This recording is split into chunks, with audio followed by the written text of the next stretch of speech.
So in terms of the first area here, let's just take a look at what governance is. We should know from our studies that really we're talking about essentially the way in which businesses are directed and controlled. The system, sometimes referred to as managed and controlled. In essence, what we're trying to do with corporate governance is to make sure that we avoid some of the problems that we've seen over the last 20 to 30 years.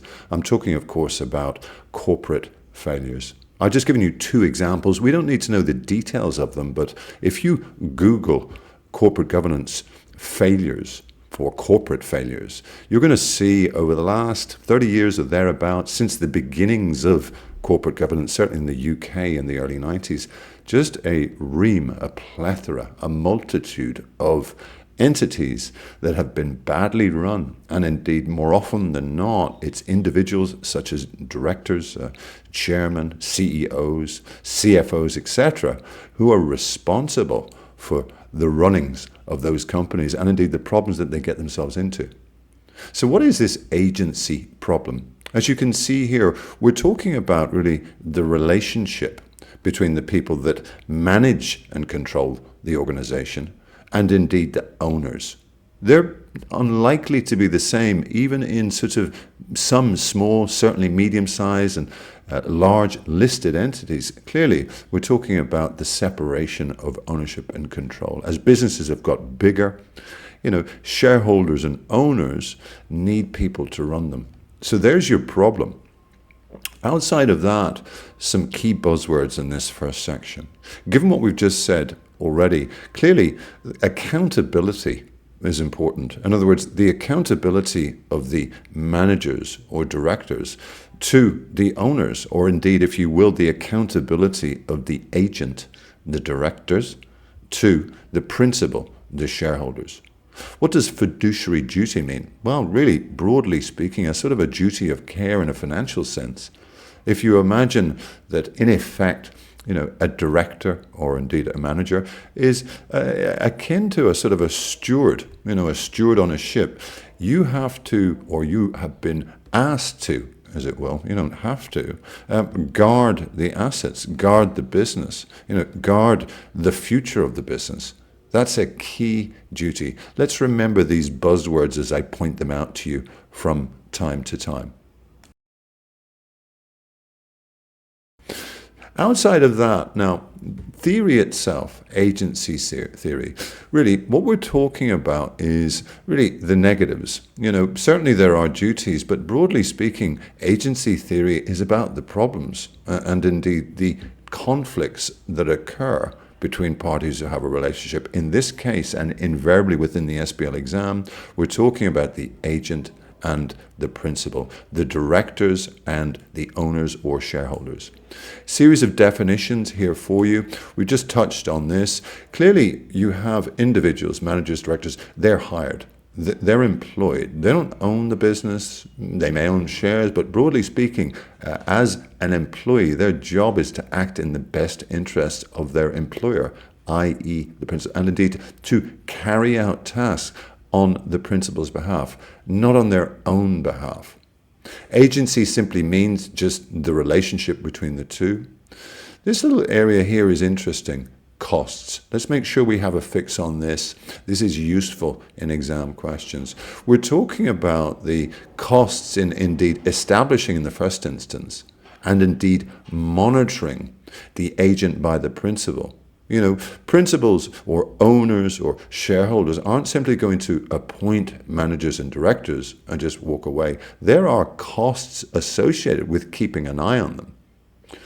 Outside of that, last one here, residual loss. So really what we're talking about there is not a loss in the normal sense, but really the idea that, individual directors or managers may in fact, rightly or wrongly, or in the full knowledge of principals, shareholders and owners, award themselves salaries that are sort of beyond basic salaries. So I guess in one sense, it's the price that principals or owners pay for having to employ people to run businesses.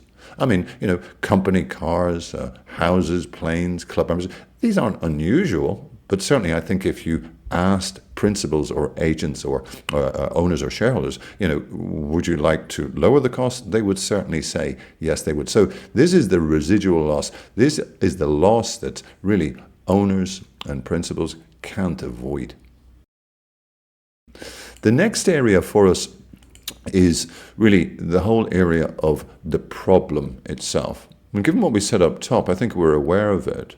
I mean, looking back on incorporation and businesses becoming incorporated some 150, 160 years ago, you will have had ownership and control because many businesses were fledgling, small, run by freelance individuals, a family, etc., etc. But over the course of time, as businesses grew, as industries grew and markets grew, ownership became separated from control. Businesses were too large for the owner to be involved in the control. So we had, obviously, incorporation. You may be familiar with the concept of the veil of incorporation, the idea that an entity is set up and it's separate from the owners. And really, the managers are there or the directors are there to assist in the running. So we have different owners to controllers. So unfortunately, human nature would suggest that you may well have divergent interests or different interests.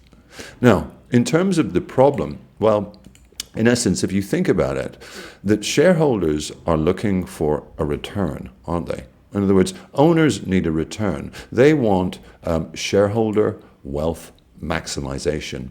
What does that mean? Well, they want a dividend return and they want capital growth. And indeed, directors and managers are responsible for providing that.